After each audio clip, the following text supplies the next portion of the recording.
going to share my topic on Maqsid Shari'ah guideline on the conservation of marine life.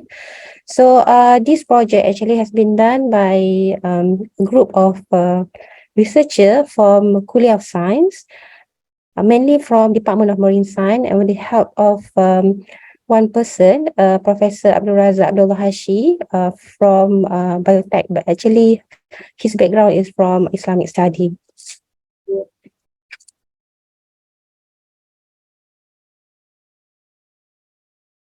Okay, for the introduction, so let me first of all introduce you about marine. I believe everybody know about marine. Everybody have gone to the beach before.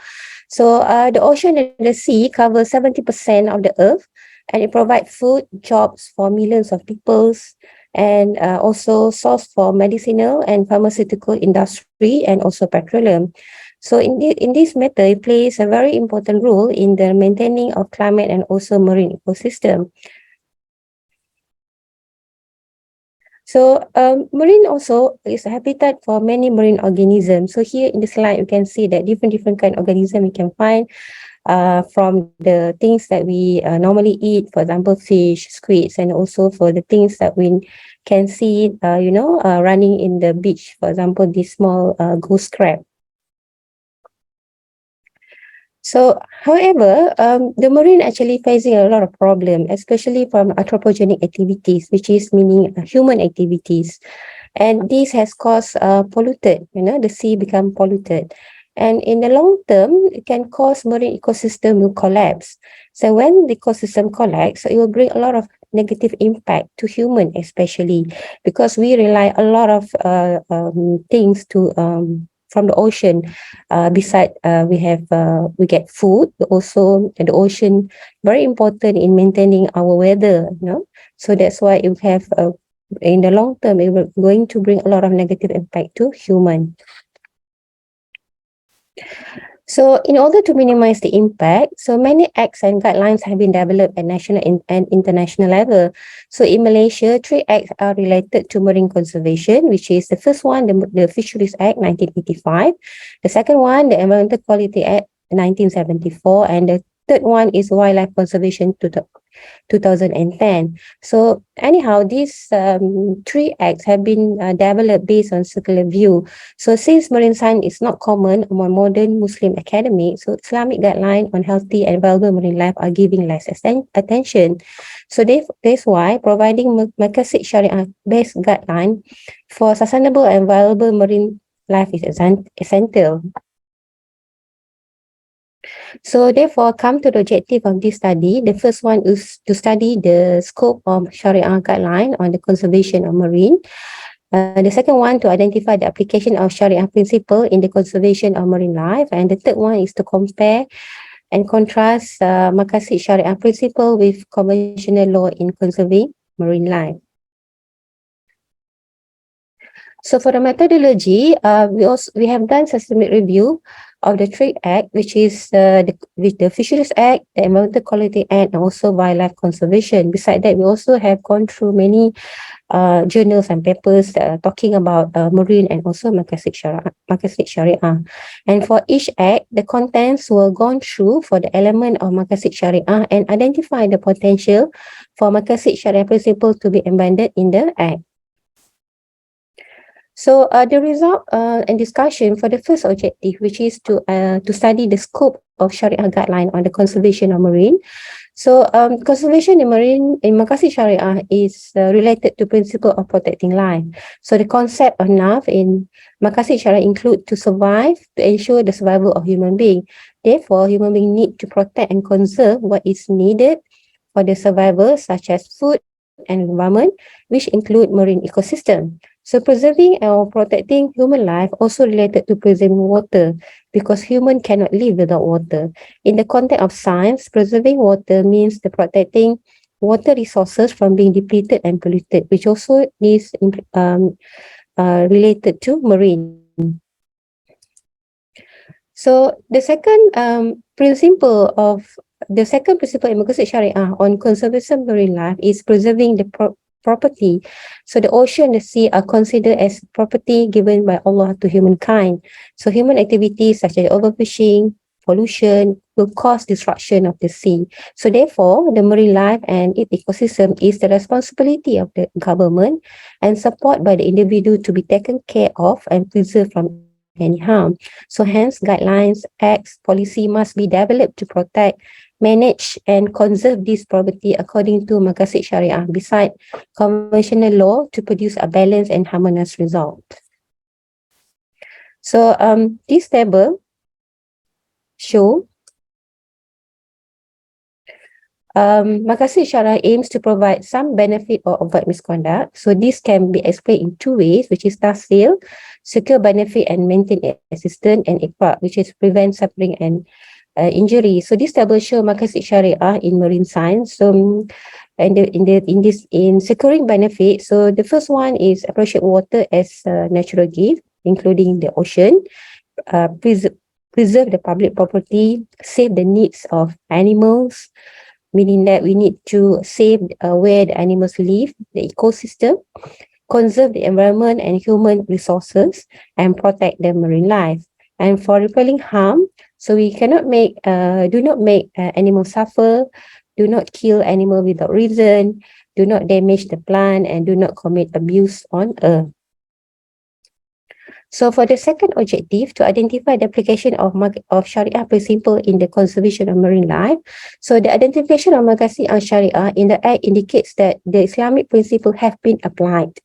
The principle proved to be relevant to protect and guide human beings to conserve marine life, to increase its productivity, and also to consume wisely.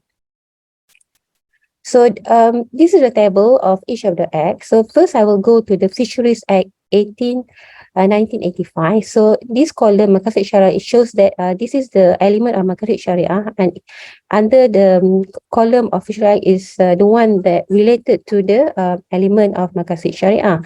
So the first one, being merciful with animal in a way to achieve maslahah. So in the act, so cannot harm marine animals by means such as explosive, poison, pollutant, or using any apparatus or gear to kill, stun, disable, or catch fish. Cannot disturb, harass, catch, or take any aquatic mammal or turtle beyond the jurisdiction of any nation state. And for the second element, protecting human from destruction. So we have to protect the marine animals by imposing a fine. And for the third one, serving the public property. So in the act, the ocean and all living marine organism are property that need to be protected by the government law. For the Environmental Quality Act, for the first element of Maqasid Shariah is harm must be eliminated. So in the act, restriction to those who do not have license to release anything dangerous or pollute waters, including oil or mixture containing oil. This must be prevented to preserve the marine ecosystem and human life. The second one, understanding the priority. So in the act, special defense for human who can prove the action taken is for good reason. The third one, avoiding harm, a provision to any person against discharging environmentally hazardous substances, pollutant or waste to Malaysian water. And the fourth one, public interest in other than public interest in over than private interest, punishment or fine for those who did the discharge. These are important because causing the damage to marine life is also to protect the public interest. And the third act, which is Wildlife Conservation Act 2010, the first one element of Maqasid Shariah, which is remove the damage, is priority. So the act says that the act used to control the occurrence of cruelty and exploitation of some wildlife. The second element, right means, is used to achieve the right objective. So the act says that hunting dugong and turtles give more negative impact than positive impact. The third one, precedence must be given to necessities. So the act says that prohibition to hunt any wildlife, take or destroy or damage nests of any wildlife by anyone. The necessity to protect the world system of the wildlife population that is facing extinction from any harm or destruction. And the last one, transitive benefit is more important. So in the act says that limited time to hunt will gain more benefit and advantages. So in order to achieve the third objective, which is to compare and contrast Magasid Shariah principle with conventional law in conserving marine life, so the Act can be improved by adding detail and restriction of power to rule. For Environmental Quality Act, for example, certain sections need to be expanded to cover the whole water body, including marine environment, and refine the fine imposed, so that different wrongdoing should receive different punishment. Because in the Act, it's mentioned that different things that when people do, when the wrongdoing things, the fine that have been imposed is the same. So that's why we need to refine this. And also some of the part, they did not clearly mention that include the marine environment. So I think so we need to consider this. And for the second one, the Fisheries Act 1985, it's better to include all marine animal in all sections, because it's not clearly stated that in each of the section about marine animals. It's just sometimes it's quite general. And the third one, Wildlife Conservation Act 2010, the rules should be prescribed through musyawarah, which present expert members. This is to ensure that any decision made will benefit all living things, especially human and save the environment from any harm. Because in the guideline, the decision sometimes only made, for example, by the director. So it doesn't state that, have to invite some expertise, because if the Act only mentioned about the director or certain people, so it might have problem, because the person that give the decision might not have enough knowledge on the things that they want to decide. And for conclusion, the Act studied in this research shows the considerable role and value of Maqasid Shari'ah in developing and applying marine-related regulation. And the Act can be improved by adding Maqasid Shari'ah element to strengthen the Act in terms of setting the law goals and comprehensiveness and applying the law. With Maqasid Shari'ah element, the marine not only function as applicable and binding law, but also rigorously and ethically enriched rules. It provides the spiritual and ethical foundation of marine regulation. So I would like to acknowledge for Treaty for giving me a chance to study on this topic, and also to the Department of Marine Science for helping me in many ways. And for the achievement, so I have presented in the conference, in the Third World Conference Integration and Islamization in 2021. And also from this project also, one publication has been published, which is the title Conservation of Marine Biodiversity from Plastic Pollution for the Wealth and Well-being of Society, a Maqasidic Approach, published in Revolution of Science. And I think that's all for my presentation. So thank you very much.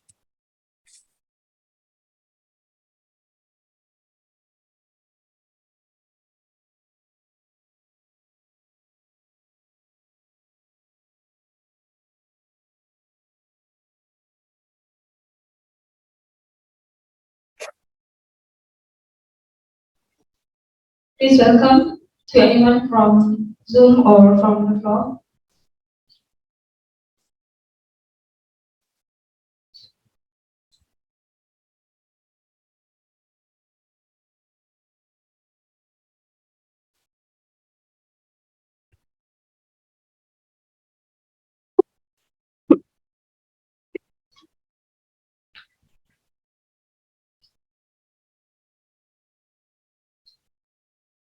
Any questions?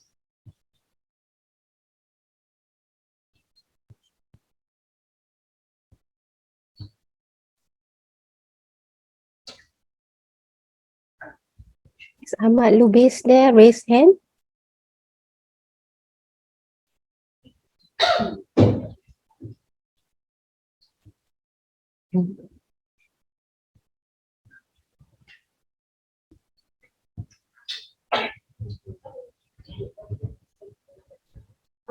Excuse me, Dr. Ahmad Lubis, can you unmute your mic? Sorry. Yeah, Assalamualaikum warahmatullahi wabarakatuh. Yeah, this is interesting research work. I just wonder how this result of this work implemented Yeah, I saw many acts related to this matter, but how this research integrate to the Malaysian government rules? Yeah? Because this is good for not just for Muslim, but this is for humanity, for human beings. I think this is really important, and this is kind of strategic of da'wah to the world. Yeah, yeah. I just would like to know the reactions because this is a really yeah. Thank Good you. work. Yeah, this saving the life, saving the environment. Yeah, so this is a good strategy for us to share with our to give the image of Islam, Islamic dignity for the whole world. Yeah, yeah. Thank you very much. Yeah. Oh, thank you very much. I think but for the time being we only like publish, and then we hope that the knowledge can be disseminated to the person and reach to the right person. And in order for the Malaysian government to have this, I think well, I have to think about this. Just that I'm not sure how actually to reach directly to the person. Whether we should write, for example, write some things to them, or I'm not sure about that. But I believe that we can finally we can find a way actually how to reach this important person, so that this regulation somehow can be look into and consider. Because like for Department Marine Science, we have a good connection with the fisheries department and so on. So it might be that I can raise this issue to them. Yeah, Thank maybe this is kind of institutional approach by IIUM to the world, not just by personal. A lot of works that the previous presentation also show many good things, because Maqasid Shariah is kind of universal values, rahmatan lil alamin. Yeah, it's true. Yeah, there's one day that Mr. Professor Zulkifli mentions about the IIM the show to the world. I think this is one of the things why IIM got the recognition by United Nations. Yeah, I think this is should be institutional approach. Yeah, by IIUM. Yeah, and then the other universities from the Malaysian, from other countries, maybe really good to see this kind of approach from IIUM. Thank you. Yeah, thank you so much for the comment and suggestion.